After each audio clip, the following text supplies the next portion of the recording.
Hey guys, Rob from Georgia here with you, aka VHS 82 apostrophe, with a ride home from, what did we just see? Evil Dead Rise. Crap, seatbelt. Oh man, 23 film, Lee Cronin jumps in the seat for the latest Evil Dead entry. And, well, I don't know. You know, I was thinking about, we gotta avoid spoilers, we gotta just talk about how we feel and stuff, but really, I mean, I don't know how you really could spoil this movie. It's not like a traditional movie in that sense, but I mean, there are things you could spoil. And so we're gonna do our best, at least for the moment, not to give away any spoilers. And if I decide maybe to jump in there, we'll just say. So, well, here we go. First thoughts. I have my thoughts. What are your thoughts? My thoughts, it's pretty solid movie, you know. It reminds me of how Evil Dead was. Now it's not funny at all. It's not funny at all. It's very, very serious. And I was thinking maybe at the very end, maybe there could have been a little humor, but no humor in this movie. So if you're thinking, you know, there might be some fun in it. Well, I mean, I guess you could say there is some fun in it. It's just not the fun that the characters want to go through. But yeah, pretty good movie. Probably one of the best of this year. Now, I'm not going to say it's going to be the best. Of course, year's not over yet. But we'll see. Maybe it will be the best. All right. I think I start off with, this is going to go under my something weird, just a thought. And so here's a few thoughts. This movie freaking rocked! Holy freaking crap, was this a great freaking movie! Oh my God! Oh, the blood, the freaking gore, vinyl never felt so freaking terrifying. Maybe freaking Lords of Salem. Last time I heard vinyl, I didn't want to hear played. This freaking thing made me feel freaking uneasy. You know, I'll be honest, there was, right before he's about to start freaking getting into crap and, you know, unleashing, you're an Evil Dead fan, you know what's gonna freaking come down the pike. I almost had a thought, crap, I don't know, man. I haven't had this thought since I was a little freaking kid, like, maybe I should just get up and leave now. Maybe I should just leave. No, I can't do that. Holy freaking crap, was that a freaking movie. My hat is off to Lee Cronin. He freaking delivered. Now I know exactly why Bruce Campbell told that one fan to get the freaking heck out of that, he didn't use that word, out of that freaking room. That movie, yeah. Okay, I know, at least off the top of my head, those few of you, Will and Glenn and some of you others, Jason, you better freaking see this in the movie. For this has got to be seen, it's got to be felt. I don't know what's up with the sound system, but like that vinyl, you could feel when that vinyl's being played. Holy crap, you could feel it come freaking.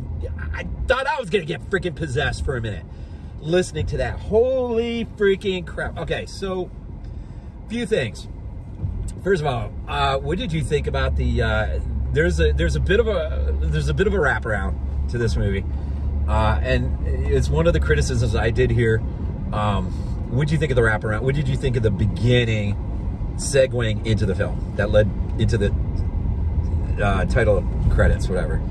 So like the very beginning of the film? Yeah, the very beginning. So it was like, okay, you know, you just start off like that, and then when you like find out, it's like, okay, the movie takes place a day before the very beginning of the movie. Let's see how it makes sense. And then by the time the movie was over, it's like, oh, okay, that was pretty interesting. Maybe there could be a sequel, or at least to a degree a sequel. Maybe not exactly a sequel right after, but you never know, right? Maybe, well, I guess I can't really say that unless I just say how the beginning of the movie goes. But I thought overall it was pretty good. Maybe if they do a sequel, that's how they do it. Just maybe a week or whatever after. Maybe it's a day, but anyway. I'll say this. When the film first begins, it's almost like, at least initially, you're like, okay, this is sort of a throwback to the first Evil Dead, second Evil Dead, the way the camera moves. But it didn't feel like it. It just sort of like, I don't know, I was a little worried for a moment, but then you realize a little bit after it's the perspective of a drone kind of moving along and everything. It's all like, okay, because there are moments in here when the camera moves, it freaking feels like Evil Dead. I mean, it freaking like feels Evil Dead. Like, this is more than paying a nod or a freaking tribute. This is Lee Cronin freaking tapped in somehow and really freaking leaned into it. I love the title sequence when it first, you know, comes up, literally Evil Dead Rise up in the background. That stuff can usually be really hokey and stuff, but this, I thought it worked. It did make me think, though, okay, how does this mesh in with the rest? Well, then, you know, quickly go from there and into the film. The basic setup, you probably guys know the basic setup. I mean, this is a family. They're on, to say they're on hard times is, I mean, it's an understatement. You got a mom, 3 kids. You got a dad that's recently just left them all. And you got a sister, an estranged sister, who is a guitar, if I remember, guitar technician. Yeah. And she finds out, I don't know if any of this is really, I mean, what do you call it? Yeah, but I mean, she realizes she's pregnant and she doesn't know what to do. And so that's the mechanism to get her from where she's at on tour with the band, whoever they are, to get to her sister. They're estranged, and it takes a while for you to understand how, you know, how it is why they're estranged. And then I thought, and I'm just gonna say the setup, man, the setup, it freaking works. The fact that this family unit lives in this apartment complex, which is ominous in all of it. I mean, it's just an ominous building. This building is being condemned, I think. It's going to be maybe torn down or whatever. So they've basically been given, you got to leave.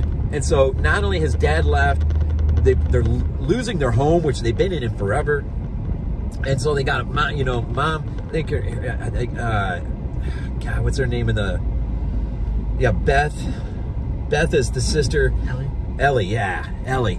And so Ellie, she's got just the weight of this world upon her, and you just know when this freaking force is unleashed, it's gonna go right to her. And when it does, it all just, now I have to say, I wish I really had not even seen the trailer for this movie. Now, the trailer really doesn't, like, I thought the trailer was okay in the sense that it really doesn't give the whole thing away. It did give some moments away where you're like, dang, because the tension that is built up in this freaking movie. And, you know, and I heard it said that there's not even a jump scare. Was there a jump scare? Well, I mean, there was a couple, but, like, not like a real, you know, jump scare. It was like, it might make you jump, but it's not like, you know, jump scare. This movie works more on tension. Yeah. Really moves just to unnerve you and just make you feel really uncomfortable. I thought, you know, no humor, really, none to speak of. And there is some, I won't mention them right now. I may not even mention them at all, but there's a few throwbacks. I mean, there is a moment in this freaking movie where all of this sudden, you've just been catapulted into this scene and you're like, this is the freaking Evil Dead. This is Evil Dead. I never said that one time during the remake. And I'm not, you know, it is what it is. It definitely wasn't the worst remake in the world. But this movie, man, there is this one scene that goes back to what makes, say, just Evil Dead 2 so freaking awesome. And it's like, I almost wish that would have just been carried out in an elevated way even more than it does. But this movie, man, this movie hits some freaking dark freaking places. I thought too, you know, I meant to say, and I didn't, the fact that this building complex used to be a bank. So, you know, the basic setup is there's, the kids are gone out to get pizza, so the two sisters can kind of start to get, you know, things, you know, communicated or whatever. And they come back and there's a minor tremor, there's a minor earthquake of sorts, which shakes the building up really terribly. It is there that they realize that there is this hidden vault underneath the parking garage of the apartment complex. And that is, of course, where Danny finds, he finds the book, he finds the vinyl. And man, I'm telling you, now he is like a, I guess Danny is like, what, a disc jockey wannabe or something? He's yeah, DJ kind of DJ, stuff. Yeah. He's like teaching himself just the art, the craft of, you know, being a DJ, whatever. and working the vinyl and stuff. And so, of course, you know, it all makes sense that he's going to find this. He's going to play. And you can almost, well, I don't know how much to say. The gore is out of this freaking world. I didn't see Weta's name on it, but I know it was a New Zealand American production, and I know some of the names I saw work for Weta. So this is, you know, I don't really remember. There's got to be some CGI in here somewhere. Probably. But probably with like the blood and with the elevator. Yeah, maybe some of the blood and stuff. But I mean, a lot of it came across as practicals. I mean, the prosthetics and just, I mean, oh my, the transformation. It is, whether it's Ellie, whether it's, well, let's just leave it at there. Things get bad. Things just continually go from really bad to even worse, to how far. I kept thinking to myself, how far are they going to push this thing? And I don't know, a little part of me wanted them to just keep on pushing it. It was not enough. But, oh, I don't know, man. It was, I don't know what else to say about this, without really, you know, speaking into, this movie blew my freaking mind. The score of this movie. What did you think of the score? I'm not gonna lie,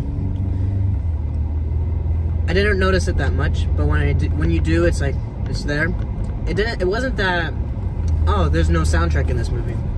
But it was like, I guess with the tension, with what's happening, and I guess the score as well, adding all that together, you don't really notice the score, but it's because you're just really right now into it.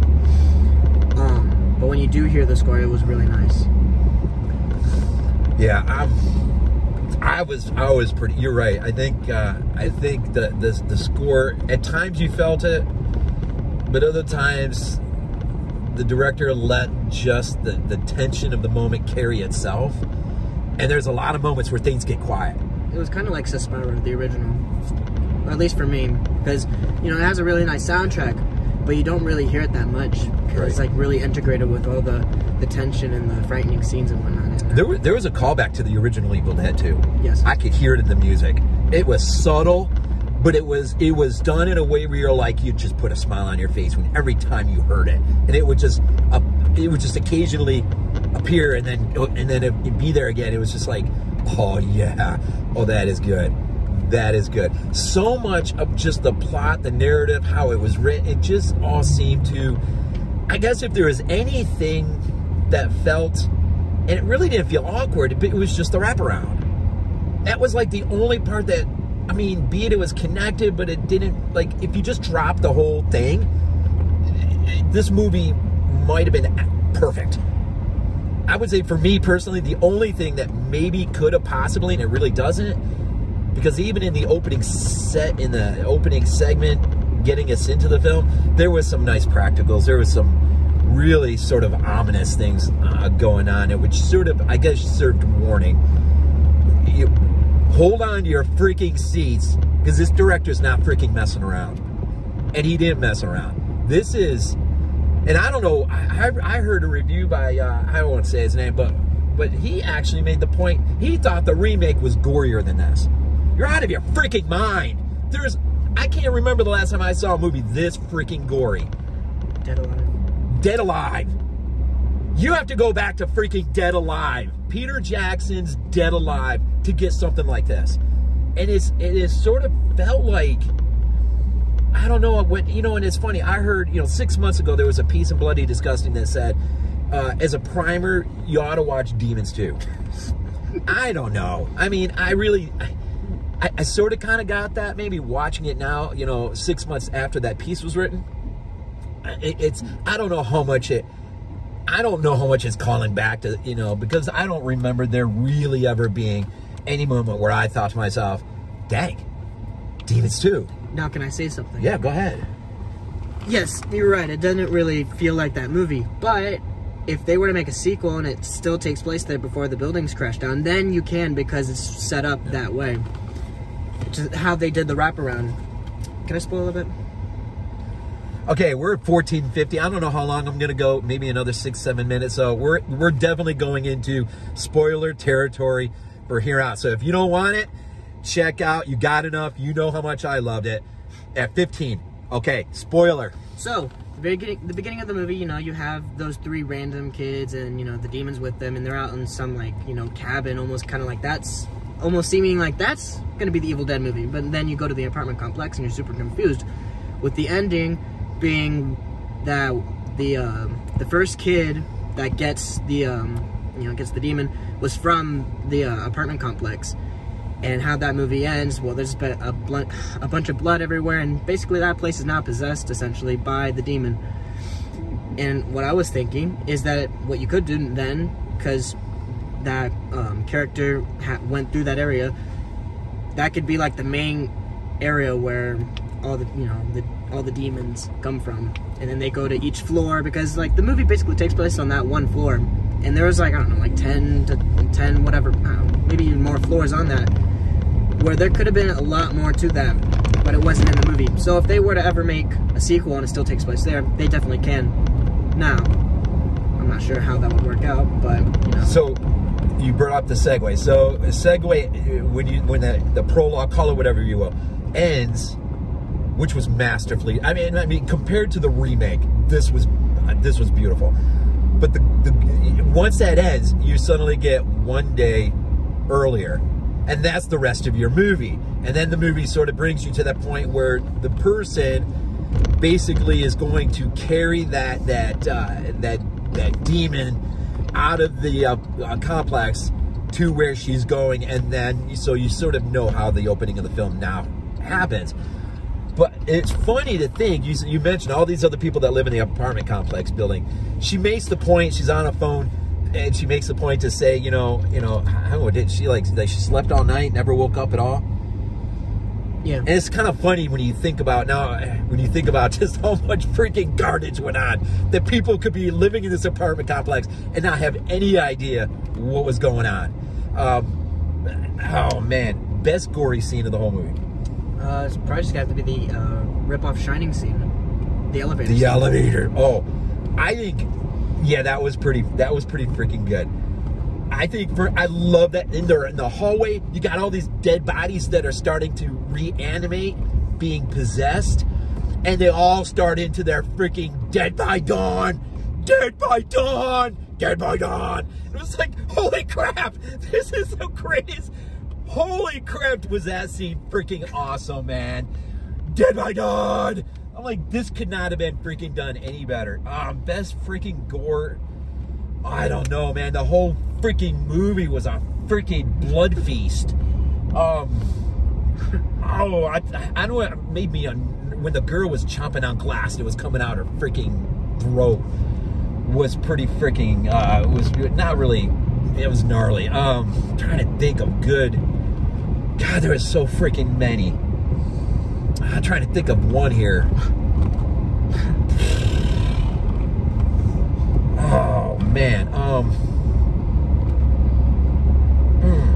While you're thinking, so there's a lot of references to this and that, but there was a lot of small stuff in there that I noticed that, like, if they could have went with it and it would have been a reference from an older movie. So, for instance, one of the encounters that Bridget has with Ellie, there's a moment where Ellie, demon, finds out that she's pregnant and has, like, her hand on her belly. Yeah. And when that happened, my first thought was, is this gonna be is she gonna have to do some abortion or whatever because of the I don't know, that idea from How to Kill a Child, where the kid in the very beginning touches the woman's belly. Then you find out, well, not find out, she's already pregnant, but you forget about it, and she ends up dying because that baby ends up being one of those, and then kills her from inside out. And I was thinking, oh no, don't do that, or she's gonna have to abort the baby like the main character from Prometheus had to do. But like they didn't do that. So I was like, okay, not that reference, but it was pretty close. I don't know, man. I've been cycling images from this movie all the way through. I have to say, the Book of the Dead looked freaking awesome. That might be the most intimidating freaking Book of the Dead. And now, I mean, Campbell said there's 3 books, 3 universes now.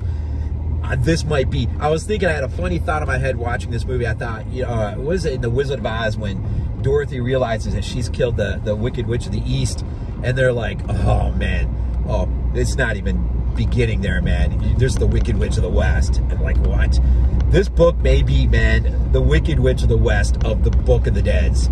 This book was freaking, man. And the fact that the 2 vinyl pieces, and the fact that you had this freaking renegade preacher who's trying to convince his congregation to read the words, and man, that congregation's like, we're not having anything, man. Get rid of this freaking thing.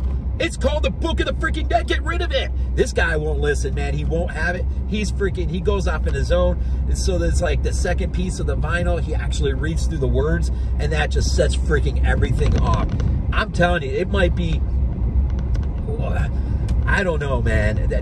I cannot wait to see what the physical media packaging on this. And I don't know. I guess it's a new line. It's a Warner Brothers new line that'll be releasing it, at least initially. I really hope there's a 4K initially. There's a 4K of this, because this movie, man, aesthetically is so dark. And not that you can't see anything. It's not like that kind of a dark. It's just dark quality. It's claustrophobic, like you said. Most of it takes place on that floor. Yep. You ain't getting out, man. And that was another nod to the Evil Dead when Ash realizes the bridge's been washed out. The stairway's going down's been gone. The elevator won't take them, and so they are literally, short of jumping out the freaking window, they're not getting out of this place. There is a staircase or emergency stairwell, but the only way they can get a ladder, they gotta freaking get through a vacated apartment, which is all bolted up. And anyways, I don't know. It's almost 22 in. Besides just rambling at this point, this movie, man, this movie was freaking unreal. I can't remember the last time I had so much fun watching a movie like this. And I hope within a week from now, it doesn't begin to wear off on me, and I'm like, no, I don't think so. Because, I don't know, I may want to see this again before it's gone. I may, I don't know. This movie was unfreaking, I'm trying to think, is there anything else we could mention real quick before we cut off that's not just rambling? Bruce. Where's Bruce? Yeah, where's Bruce? Where's Bruce? The director, Lee Cronin, said if anyone spotted him, to Facebook him or whatever, and he would give him $50. I don't know if that's happened or not. I just realized, sorry, one of the pictures in the end, it kind of reminded me of Bruce's face when he was sucked into Army of Dark. When he was sucked into that book in Army of Darkness, and he came out and his face was long. It reminded me of that. Huh. You go back and look at that. That's what it reminded me of. The vinyl playing might be my favorite. I don't know if my favorite part of the movie, but that freaking creeped me out. Just again, the tension, the score, just the unsettling nature of the entire presentation of this freaking film was wow. I don't know. Can we rank the Evil Dead real quick and then we'll cut it off? Well, to be honest, I've never seen the remake. That's great.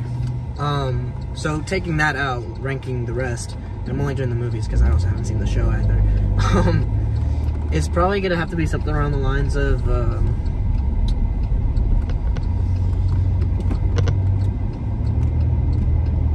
crap. I don't know. It's really difficult because man. Honestly, for me at least, Army of Darkness has got to be one. I really love that movie. But then it's like, it's either gonna be 2 or the new one, and unfortunately, at least for me, the first one's gonna be in the bottom. Because this is, at least in my opinion, this is better than the original. And then it's kind of like, I don't know which you want to decide. You want to watch a serious movie, or you want to watch a serious movie with funny elements in it. So I mean, it's kind of like, you know, your call, right? But I think for me, it's probably either, out of those 4 movies, it's probably either second or third. But in the end of the day, it was a really nice movie. It's just, those are really nice movies. It's really difficult to go and be like, you know, oh, it's gonna be this one or that one. Although for some, it's probably easier to just put it on the top and just put Army of Darkness below.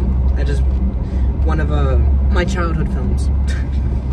Yeah, it's tough. I don't even know if we should have done this. I mean, watching something in the theater, you're always going to be a lot more hyped up on it than you will be a few days after. But I don't know. You're right. The Evil Deads are so different. You got this is more like the first film. It is just freaking serious to the freaking wall.